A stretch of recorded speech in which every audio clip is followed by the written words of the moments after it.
श्री राधे राधे दोस्तों, आपका मेरे चैनल श्री जी में स्वागत है। हम आजकल आपको पुरुषोत्तम मास की कथा सुना रहे हैं। आज 23 मई पुरुषोत्तम मास का अध्याय 7 की कथा हम सुनाएंगे। आज पुरुषोत्तम मास का 7वां दिन भी है। आप लोग इस कथा को सुनकर पुण्य के भागी बनिए और मेरे चैनल को सब्सक्राइब भी करिए। तो चलिए शुरू करते हैं पुरुषोत्तम मास का महात्म्य। बोले विष्णु भगवान की जय हो। बोलिए ओम नमो भगवते वासुदेवाय नमः।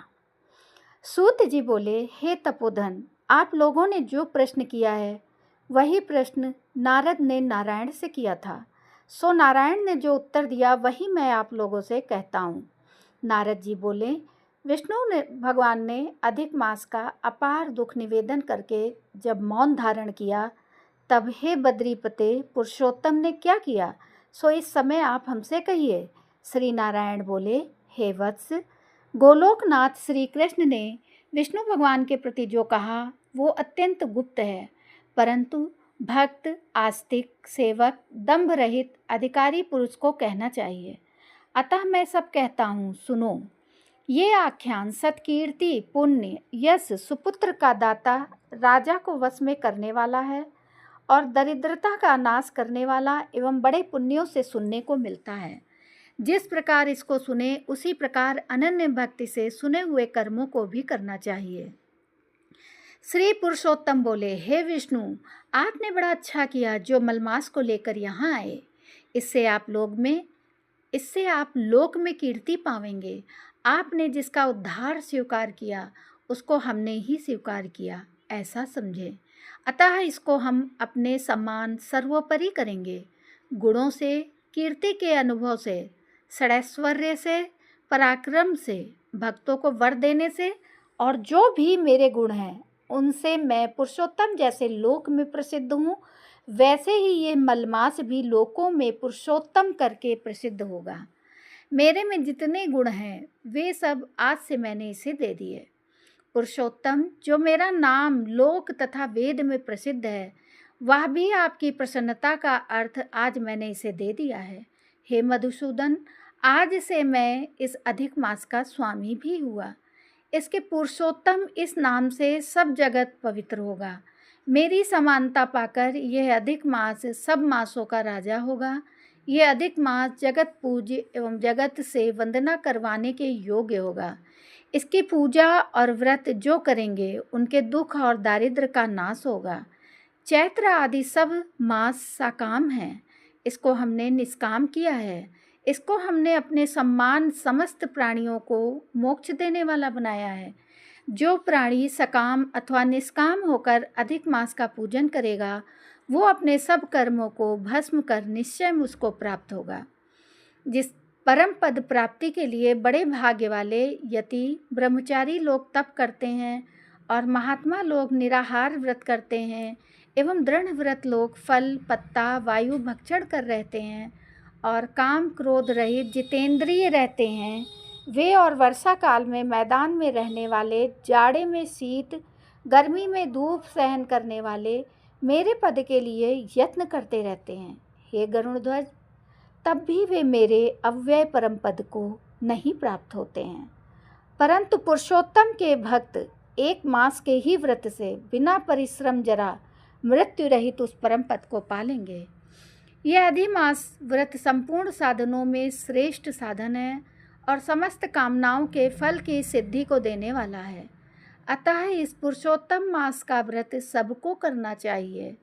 हल से खेत में बोए हुए बीज जैसे करोड़ों गुना बढ़ते हैं, वैसे मेरे पुरुषोत्तम मास में किया हुआ पुण्य करोड़ों गुना अधिक होता है। कोई चातुर्मासी आदि यज्ञ करने से स्वर्ग में जाते हैं, वो भी भोगों को भोग कर पृथ्वी पर आते हैं, परंतु जो पुरुष आदर से विधि पूर्वक अधिक मास का व्रत करता है वो अपने समस्त कुल का उद्धार कर मेरे में मिल जाता है, इसमें संशय नहीं है। मुझे प्राप्त होकर प्राणी पुनः जन्म मृत्यु भय से युक्त एवं आदि व्याधि और जरा से ग्रस्त संसार में फिर नहीं आता। जहाँ जाकर फिर पतन नहीं होता सो मेरा परम धाम है। ऐसा जो वेदों का वचन है वो सत्य है, असत्य कैसे हो सकता है। ये अधिक मास और इसका स्वामी मैं ही हूँ और मैंने ही इसे बनाया है। और पुरुषोत्तम ये जो मेरा नाम है सो भी मैंने इसे दे दिया है। अतः इसके भक्तों की मुझे दिन रात चिंता बनी रहती है। उसके भक्तों की मनोकामनाओं को मुझे ही पूर्ण करना पड़ता है। कभी कभी मेरे भक्तों का अपराध भी गणना में आ जाता है, परंतु पुरुषोत्तम मास के भक्तों का अपराध मैं कभी नहीं गिनता। हे विष्णु, मेरी आराधना से मेरे भक्तों की आराधना करना मुझे प्रिय है। मेरे भक्तों की कामना पूर्ण करने से मुझे कभी देर भी हो जाती है, किंतु मेरे मास के जो भक्त हैं उनकी कामना पूर्ण करने में मुझे कभी विलंब नहीं होता। मेरे मास के जो भक्त हैं वे मेरे अत्यंत प्रिय हैं।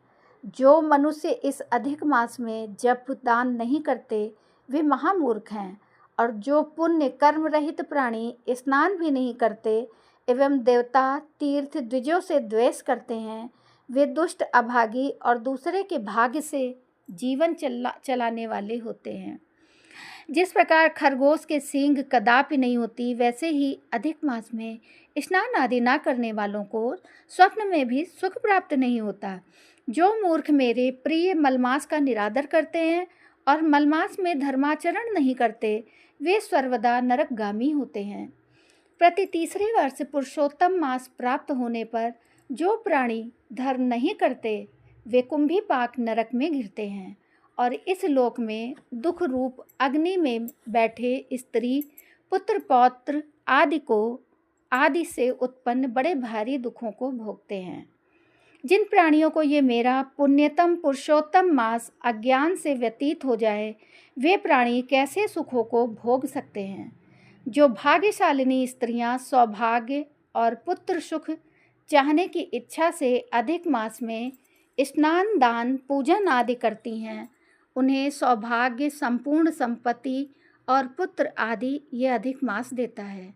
जिनका यह मेरे नाम वाला पुरुषोत्तम मास दान आदि से रहित बीत जाता है उनके अनुकूल मैं नहीं रहता और न ही उन्हें पति सुख प्राप्त होता है। भाई पुत्र धनों का सुख तो उसे स्वप्न में भी दुर्लभ है। अतः विशेष करके सब प्राणियों को अधिक मास में स्नान पूजा जप आदि और विशेष करके शक्ति के अनुसार दान अवश्य करना चाहिए। जो मनुष्य इस पुरुषोत्तम मास में भक्ति पूर्वक मेरा पूजन करते हैं वे धन पुत्र और अनेक सुखों को भोग कर पुनः गोलोक के वासी होते हैं। मेरी आज्ञा से सब जन मेरे अधिक मास का पूजन करेंगे। मैंने सब मासों से उत्तम मास इसे बनाया है, इसलिए अधिक मास की चिंता त्याग कर हे रमापते आप इस अतुलनीय पुरुषोत्तम मास को साथ लेकर अपने बैकुंठ में जाओ। श्री नारायण बोले। इस प्रकार भगवान श्री कृष्ण के मुख से रसिक वचन श्रवण कर विष्णु अत्यंत प्रसन्नता पूर्वक इस मलमास को अपने साथ लेकर नूतन जलधर के समान श्याम भगवान श्री कृष्ण को प्रणाम कर गरुड़ पर सवार हो शीघ्र बैकुंठ के प्रति चल दिए। यहाँ पर यह अधिक मास का 7वां अध्याय समाप्त होता है। इति श्री ब्रह्मनारदीय पुरुषोत्तम मास महात्म्ये 7वां अध्याय संपूर्णम। जय जय श्री राधे। जय विष्णु भगवान की जय हो और जय जय सभी पुरुषोत्तम भगवान की जय हो। आपको मेरी ये कथा कैसी लगी मुझे कमेंट करके अवश्य बताइएगा। मेरे चैनल को सब्सक्राइब भी करिएगा। धन्यवाद दोस्तों।